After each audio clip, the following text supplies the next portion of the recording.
Welcome to the show. And today I want to talk about fads through the ages, fads through the years, how different fads come and go, and what people do, and how we follow the crowd sometimes, I guess is the right way to say it. Fads, how they came and went, and the years that I know about and have lived through, and even starting earlier. Now, I was born in 1957, so I know about the 50s and 60s because I had older sisters. I am the seventh girl in my mother and father's family, and I had sisters that were teenagers in the 1950s. So I can sort of talk about that with fads, like what fads are going on right now and then. But I'm going to go back to the 1920s right now with fads because I think it's so cool. The roaring 20s after the war, and they wore dresses with tassels on them that when you dance around, the tassels would shake around, and they did the Charleston, a dance that's so cool, and things like that in the 1920s. In the 1930s, the clothing was really cool, I thought, with the button-down dresses and shirt dresses and things like that. And the 40s, the fads, I can't recall my family talking about the fads in the 40s. Maybe cool cars, and I don't know when the saddle shoes started, but saddle shoes might have been cool in the 40s. But I know the saddle shoes were cool in the 50s, and even cheerleaders wore them in the 1970s, because in 1973 I was a cheerleader. I made it 1 year in high school as a cheerleader for Field and Mat, which Field and Mat is soccer and wrestling. So I was a cheerleader 1 year, my senior year in high school. But the 1950s, the coolest was the poodle skirt. And both of my teenage sisters at the time had a poodle skirt. It was so cool. And then also the knee-high socks became popular, even though with poodle skirts. Let's talk properly. Poodle skirts, of course, had the fuzzy poodle on the front with a leash going down to it. Now, I made my daughter a poodle skirt when she was in middle school because she was in a play where they went back to the 50s or so, 50s, 60s, and she had to wear a poodle skirt for the play in a dance. And I made a blue poodle skirt with the poodle and then the leash coming up to the belts of the poodle skirt, to the waistband. And my sisters had poodle skirts and wore saddle shoes, and they wore bobby socks, the short white socks that were so totally cool. I thought they were cool, cool, cool. So poodle skirts were really cool back in the 50s. Of course, the 1957 Chevy was a cool car then, too. Now, I was born in 1957. And if I remember what my sister said to me, they said that my sister that was 1 year and 4 months older had the crib, so I had to sleep in a drawer from the cupboard in my mom's bedroom. So come on, people, I was not a spoiled brat, not even from day one, because my sister that did watch, the sister of mine that's 1 year and 4 months older, she took a job as a waitress, so I was watched by my grandparents, and they were disciplinarians. I sat on a rocking chair a lot until I went to first grade because there wasn't kindergarten back then. But fads. We're back to fads. Did I get carried away there a little bit? Sure I do. I always do, don't I? But I'm allowed to talk. You know it? So the fads in the 1950s were cool, and a 57 Chevy was cool. I've seen many of those online, and I don't know if one of my family members had one, but I thought the 1957 Chevy was cool. I know my one sister, the one that was older than the teens at that time, had a car where the convertible roof was a hardtop and it folded down into the trunk of the car. That was a cool car. I don't know the year of that or what make, but it was a cool car then. And Volkswagens, the little Beetle Bugs were cool. Fads, everybody wanted a Beetle Bug car. And I think that was the 1960s when that started being a fad, driving a Beetle Bug, Volkswagen Beetle, the coolest car ever, where the engines were in the back, in the trunk, and your trunk was in the front then. And those buses were really cool. Hippies had those in the 60s. The flower children. That was a fad in the 60s to go around handing flowers to people and saying, love, joy, peace, let's all gather around the fire and sing songs and smoke pot, which I never did that, by the way. Never smoked ever pot or anything like that. I'm such a good two shoes. Goody two shoes. So yeah, the 60s, the Flower Children. And then, this is what I remember, the 1970s. Okay, well, I wore saddle shoes as a cheerleader and my little pleated blue skirt with the gray inserts because our colors were blue and gray. Go Falcons. Go team, you know. But the saddle shoes we wore, and they were pretty cool. They came back in, I guess, because cheerleaders wore them. Now they wear sneakers, whatever, for cheerleaders. But the thing I remember the most was in 4th and 5th grade, Go Go Boots. Nancy Sinatra made that song. These boots were made for walking, and that's just what they'll do. One of these days, these boots are gonna walk all over you. Dun, dun, dun, dun, dun, dun, dun. That low drum beat. I can't even do it right. But yeah, those go-go boots were the coolest ever. That fad we went through. So cool to have go-go boots. I remember trading go-go boots because my mom got me the short ones that were only ankle length, and my one friend in 5th grade had the higher ones, so we switched and wore each other's for the day. They were the coolest, man, wearing go-go boots. That was a fad. And then till 9th grade, I remember then, the fad was platform shoes, man. In high school, I wore those platform shoes. I think it was, maybe they were 4 or 5 inches, the platform, the whole under part of the shoe. I wish I had a pair to show you about fads. I go down the hall thinking I'm the coolest girl in high school and falling over treading my ankles. A lot of times I go to my locker, get my gym shoes out, you know, and wear them the rest of the day because those platform shoes were anything but safe or comfortable. What a fad that was, those platform shoes. And then by like 9th, 10th grade, 11th, mini skirts came in, and I wore skirts that were so short that we wore shirts, like a bubble shirt was popular, and the bubble shirt would come and snap like a bathing suit. It would cover your tush because the mini skirt's so short. If you bend over, then you had a shirt that was sort of like a bathing suit that covered your tush. So that was a fad. Oh, and then after that was the gaucho pants, those big elephant leg pants. Those were the coolest too. I had a pair of those. I loved those. They were purple. So cool. Those were the fad in the 70s. Now, the 80s, I was having kids. I had my 2 kids in 1980 and 83.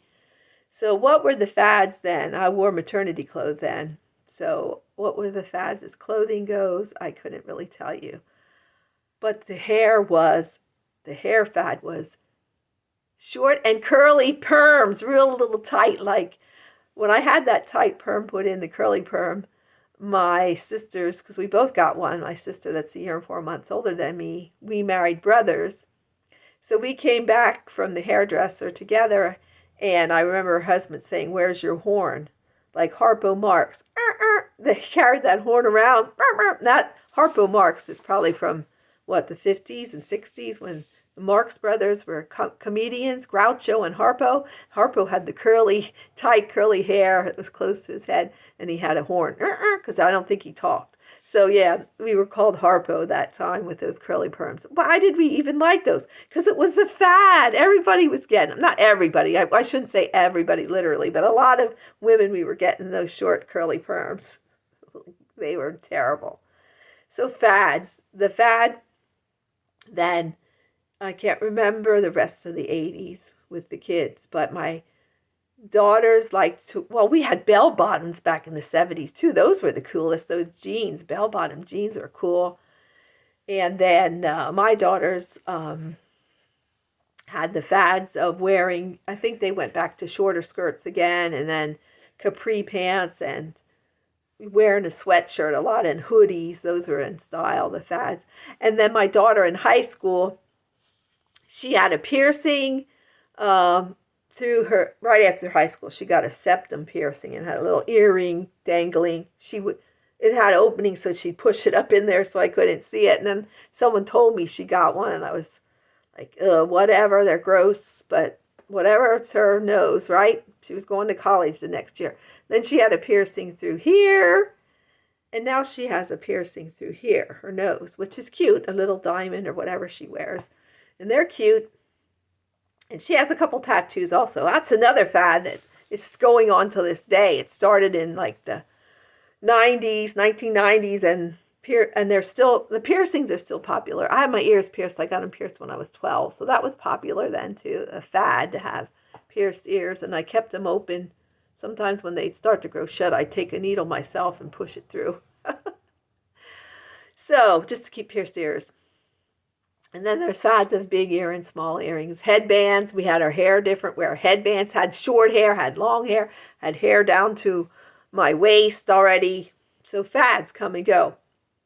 But the piercings, but until my daughter was 18 and went to college, I said, you will not come home with a tattoo, because I just thought, my own opinion then as a mother was, I had a birthmark here and it was big and ugly. I said, if I wanted to mark up my body, I already have one. I don't think tattoos are bad or anything, so don't get me wrong. They're, for you, fine. If you like them, fine. They're fine. Tattoos are just fine. But then they're teenage years, so we're talking like 1990s. The gauging of the ears. Her boyfriend, my youngest daughter's boyfriend, was gauging his ears, putting a bigger hole. And the hole got bigger till your ear was stretched out and you had like a hole the size of a penny. And some people even went to a nickel quarter size, which some guys, but he took it out and it grew shut. I think Tim Tracker even was doing that, because if you look at his ears close, he has like a scar from trying to gauge his ears. And then I'd look at that with the really wide ones and I go, because it used to make me sick to my stomach. Hey, the truth is the truth. That was a fad. Whatever, fads, you go through fads, having tattoos, gauging your ears, putting a nose ring in, piercing through your septum, which all those things can cause like hepatitis and stuff. So I'm a very I was a glutton and a food addict, and I ate like a pig, but I didn't want to destroy my body by getting hepatitis or getting sick from that. So I didn't do tattoos or like a nose piercing through my septum, which could cause bacteria, weird like that. And I admit I'm weird. No problem with that. I can admit it. So the fads. And then they had different shoes too that they wore, and I can't remember exactly what their shoes were like back then. But the fad was more piercing, facial piercing, like up here. Some of the girls had them and guys had a piercing here. And then other places, down below that I won't mention, they had piercings, which to me was a fad, and it was weird. So then there's fads like we will hand out flowers, all those fads. And then it's popular now to say you're non-gender, and that you have no gender, and you're what is it called? Non-binary. A fad. Okay, go through that fad of thinking you're a boy when you're a girl, or you're a girl when you're a boy. But now they're condoning body mutilation, where kids 12 to 15, whatever, think they're the opposite sex, and they can cut off their breasts. And this stuff has happened, and it's a fad. And now there's people that are remorseful that they did that. They're 23, 24 now, and they did that at age 15, 16, and they are so sorry. You can grow a piercing, a gauging can grow shut. The nose ring can grow shut, your septum. You take piercings out. Tattoos you can get covered, or live with tattoos. They're beautiful. But to take yourself, the fad of being popular because you want to be a boy when you're a woman, a girl. You want to be a boy if you're a girl, or a man if you're a woman. And, it's going to cause harm. Lots of physical problems. And then being remorseful and sorry for that fad of being popular to think you're the opposite sex. And then the online traffic of the internet, convincing teenagers they're friends. I have this friend, and if your parents don't agree, you can come live with this friend. This friend will take you in, and you can be what you want to be, because you want to be a boy when you're a girl. Or when you're a boy, you want to be a girl. Look, your hair is long. or this, or that fad of shaving your head, shaving the back of your head and leaving the top long. There's nothing wrong with that. Do the fads, have fun, do it. But do not mutilate the body. That's the fad or things you're going through that they actually say that it's okay. The parental rights aren't there. No parent has a right to stop their 15-year-old from doing the sex change, mutilating their body, cutting off their genitals, changing their genitals, cutting off their breasts.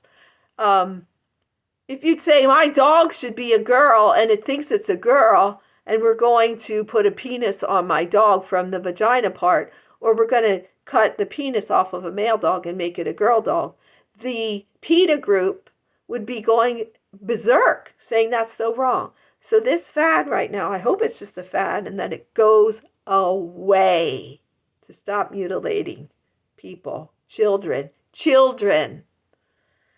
Yes, I get upset about it. So fads, that's what you're going through. It's popular now to say you are homosexual. It's popular, so just go along with the crowd. That's peer pressure. But, don't mutilate your body. Just don't. So, and then there was mood rings too back in the 70s. A ring that would change colors, talking about fads. That was a fad. I had a necklace and a ring that changed colors. And when it was blue, you were this, green that, yellow this, orange that, brown that. Like I was probably the miserable color. You're grouchy today. You're a grumpy person. I think it had to do with the sunshine anyway, not your mood or your body temperature. So fast. Oh, the waterbed thing. That waterbed almost ruined my marriage from trying to sleep on it. It was uncomfortable. We had him like 3 years and we gave him away and I'll admit it, making love on those things, it was bad. It didn't work very well. I'm so glad we got rid of those water beds. Another fad, unnecessary, but it was a fad. It was popular. So just do your thing. You don't have to be popular.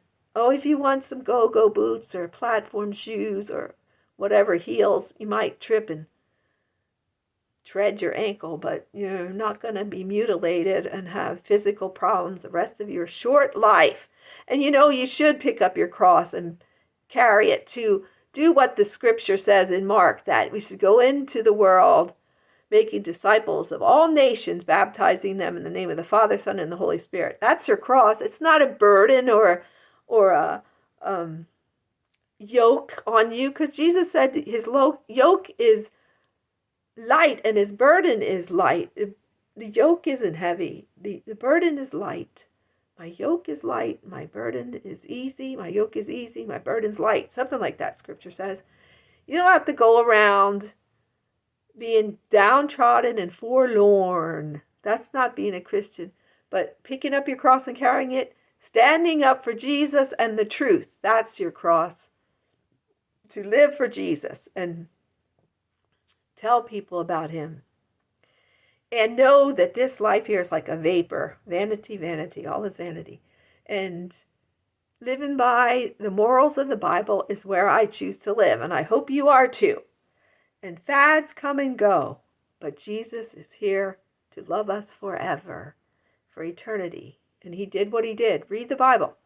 So I hope you're having a wonderful day and that you just keep singing and dancing.